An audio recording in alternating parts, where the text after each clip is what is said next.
Bureau chief Fayaz Ahmed Sohu. Hyderabad police की खुफिया information पर बदनाम ज़माना मंशियात डीलर राना सूफ नौनारी की शराब की भट्टी पर छापा मार कार्रवाई।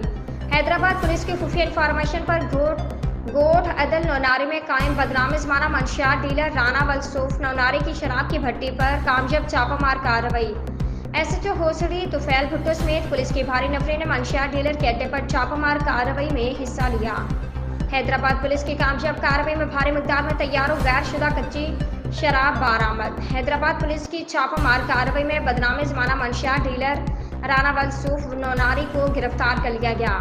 पुलिस का मंशियात डीलर की गिरफ्तारी के दौरान मज़ाहमत का सामना करना पड़ा। पुलिस की छापामार कार्रवाई में 600 लीटर तैयार शुदा जबकि 2000 लीटर गैर तैयार शुदा कच्ची शराब समेत ज़ेर इस्तेमाल सामान पुलिस तहवील में ले लिया गया। पुलिस ने मंशियात डीलर राना वल सूफ नौनारी की शराब की भट्टी को मस्मार कर दिया। मंशियात डीलर राना वल सूफ और उसके दिगर 3 साथियों के खिलाफ थाना होसड़ी में मुकदमा दर्ज कर लिए गए। मजीद इन्वेस्टिगेशन जारी।